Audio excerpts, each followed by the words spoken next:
Travis Hormozi started and scaled 2 different agencies to 8 figures. So I analyzed absolutely everything about his 2 agencies, from the offer to the lead gen to the sales and the fulfillment. And today I'm giving it to you guys for free. And as always, absolutely zero gatekeeping. So the first thing is his offer. If you can get all the skills that you have put into their business, you've cloned your agency in their business and made it significantly more valuable. So Hormozi basically is talking about how much more valuable it is to somebody when you help them hire in-house versus just doing something for them. It also accounts for their fear, which is, well, there's 2 scenarios for the business owner. Either I pay you and you suck, or the other bad scenario, which is I pay you and you're amazing and you own me. If I were the salesman selling this thing, I'd be like, here are your 2 options with the current state. I want to show you door 3, which is I am really good, but I'm going to build this so that you're not dependent on me. So what essentially this means is, instead of running their Facebook ads for them, or instead of doing some content and editing for them, right, we place a team to do that for them instead. So they're not reliant on us for the rest of their life to kind of build their content or to run their ads.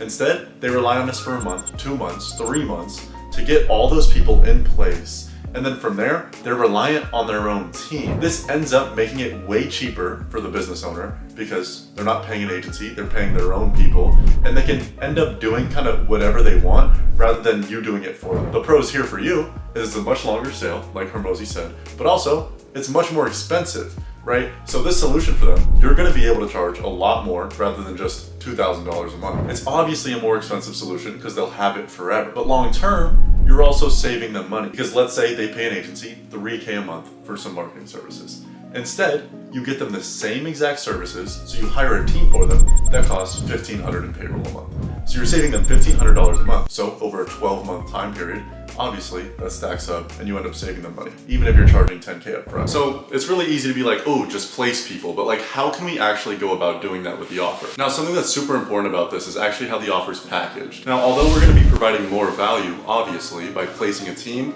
we need to still be able to market this on the front end and get cheap results. So what does your target avatar actually want? In most cases, it's actually gonna be appointments, qualified ones, or closed deals. Either of these are basically just leading to money. And so the thing about guarantees, right, and offers, like you're gonna guarantee them this, or you're gonna guarantee them that. The most important thing here is you challenge yourself, especially if you don't know what you can guarantee. A lot of the times you wanna be able to hit your guarantee 85 out of 100 times. But here, let's say we've never fulfilled before, we have no idea what's happening. We want to be in the position where we're challenging ourselves with our guarantee. 100 appointments or you don't pay, 10 deals closed or you don't pay. What makes this really, really good is that once you close a client, you really have to be on your shit to fulfill, or else you're kind of And so like, make sure we're guaranteeing them something. So whether that's appointments or closed deals, whatever they want, essentially find a way to guarantee it to them without fail. So best case, they have a team and it works perfect, or worst case, they still get all their money back. And then the second thing about the offer is how. How can we actually build them an in-house marketing system? What we do is do exactly what we would have done to fulfill for them if we were just running their ads, this, or whatever we were doing, and we just give it to them. So I'm gonna give an example as a normal Facebook ads agency. What does this incorporate, right? A normal Facebook ads agency. What does a marketing team have, right? So it's gonna be leads, appointments, and then essentially just like structure / organization, right? So this is what a marketing agency provides. For leads, they'll run the Facebook ads for them. Appointments, they'll have somebody call them. Structure, they'll have something in Go High Level or a CRM or automation set up for them. That's what everybody does. And so like, what I need you guys to realize is instead of just doing it, we just hire them people to do it. All right, so for leads, we get them a media buyer. And with the media buyer, they'll just run the ads for them. And so they pay the media buyer like $200, $300 a month rather than paying you. So they just pay you this one-time fee, let's say $5,000, $6,000, $7,000 for the whole team, for all the talent, and then they'll have it for cheap for the rest of their lives. So we'll give them the media buyer. Appointments, we'll place an appointment setter. Structure, we'll set up GHL for them, right? And so the good thing about this, finding a media buyer, appointment setter, and GHL, that takes like 2 weeks, maybe a month. And so you charge 6, 7K up front for this whole system, for this whole team, right? And then you're in the position where you can bring on way more clients and have way more capacity.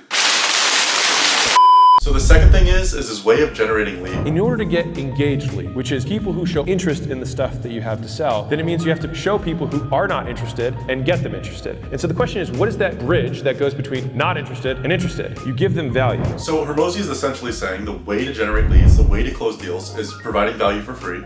So essentially building trust with a prospect.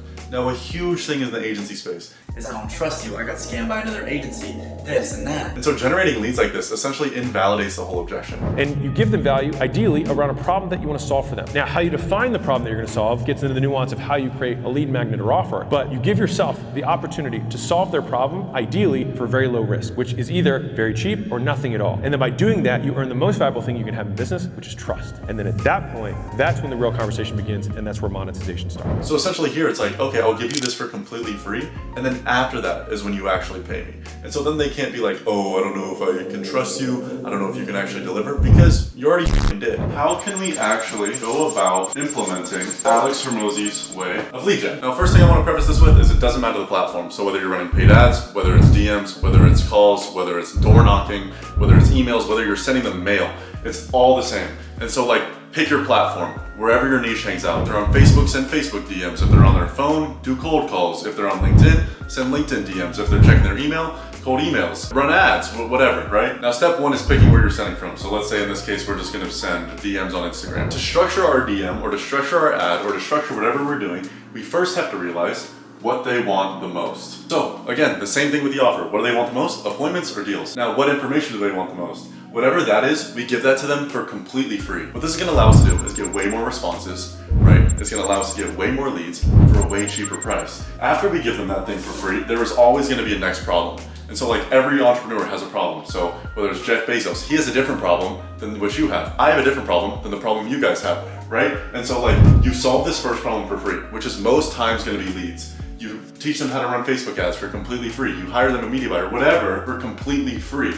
And then, once you do that, they're gonna have another problem. Let's say they don't know how to set appointments. That's what you end up charging for. That allows you to charge a much higher price because you already did it for free. So they know that you know what you're doing. So then you don't have to be the best closer. You don't have to even have the best sales process. It's just like, yo, I helped you out for free.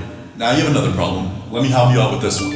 Okay, now you have a problem after that problem? I'll help you with that one too. So for an example, we help them generate the leads for completely free, right? So we help them run Facebook ads. We give them a tutorial, right? We help them out. And then they're like, oh, I'm running the ads, but it takes me a long time. My sales process isn't good. And then we go about implementing the offer. We'll place all these people for you. So that's when they trust us, and that's when they know that we know what we're doing.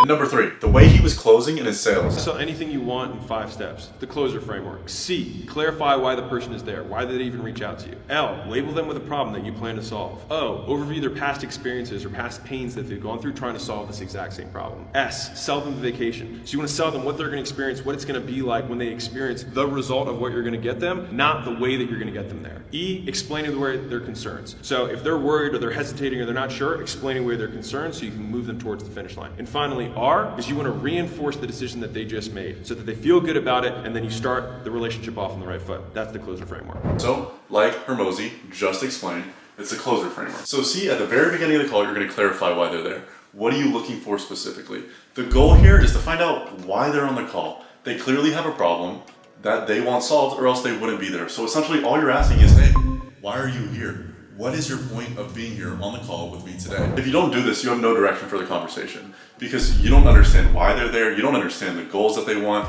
You don't even understand their position at all. So this is very important. So second would be label with a problem. So Hormozi talks about labeling them with a problem. The purpose of this, bridging the gap, making them feel like they have a big problem that essentially your service, your product is actually going to solve. Now, something more powerful even, in my opinion, is asking questions to bring up a problem. So when you ask a series of questions in order for them to realize the problem, instead of you labeling them with the problem, it's way more powerful. They're actually realizing it themselves rather than you just telling them. So like an example of this would like, Alex Hormozi would be like, okay, so you're not getting that many leads, right? And so that kind of brings up, oh yeah, I'm not getting that many leads. Like it kind of sucks. Like, and that's what they're thinking internally. Our goal instead of that would be for them to admit that they do have slow lead flow and they need to make some changes to improve. So some series of questions you could ask there to like label their problem, like we were just talking about, is like, what is your lead flow at currently? Right? Like, what do you want it to be at? Right? Like kind of making that gap seem big so they're like, oh wow, my lead flow is slow. So this is very, very important. One of the most important things of this framework. Reason being, if you don't label them with a problem, if they don't see a problem, then there's nothing to solve. If there's nothing to solve, then why are they buying it? You need to realize that people always are buying stuff in their best interest. People are gonna buy shit that fixes something for them.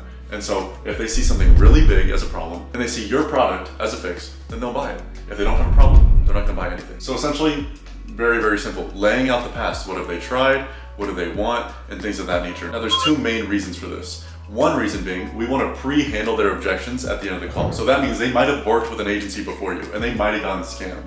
So instead, we want to get that out of them here. So what did that agency do? Why do you think it failed? Things like that. So at the end of the call, they're just not like, oh yeah, you're gonna scam me like that other agency did. And then the other reason is so we can lay out exactly what they want in the pitch. So we're gonna exactly ask them, what type of solution do you want, like regarding your lead flow? And they're gonna give us the exact answer of what they want. So we need to use that ammo in the pitch in order to tie it back in to overviewing their past and use it against them essentially. This is essentially obvious, selling the dream, right? Selling where they would be if their problem was fixed. So like if you had 500 leads a month, what would that look like? Like what would you go do?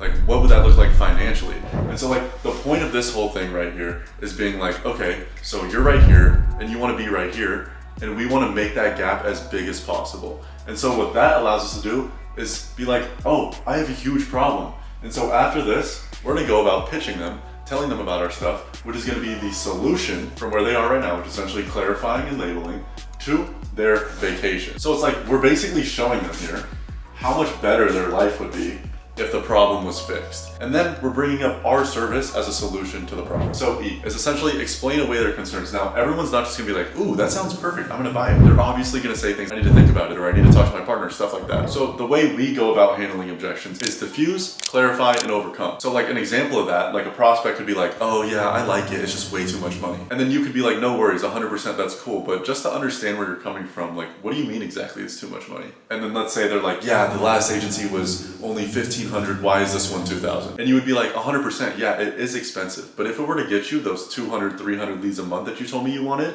do you think that would be worth it? And so like what I need you guys to realize in that case is the objection isn't how much it is. The objection is how much value they perceive that you're providing. If the objection was how much it is, all that means is that they don't have that much money in their bank account. So in that scenario, the role play that we just went over, that person had 2K in their bank account, but they were just concerned with how much value was coming for the price. There's no reason to be trying to handle the objection when it's not the real objection. That's why we asked the question, what do you mean exactly? If they were like, oh yeah, I just don't have 2K, I just can't make it work, I only have $500, then we know it's a logistics problem and they just physically can't make it work. If they're saying anything other than that, that's when we overcome the objection logically. R is reinforce decision. What this is essentially make them feel good about themselves after they buy. So it's like after they buy, we don't want them to charge back, we don't want them to be sad, we want them to be really happy with their decision. So congratulating them on the decision, getting the onboarding materials over as soon as possible, and getting the deal closed.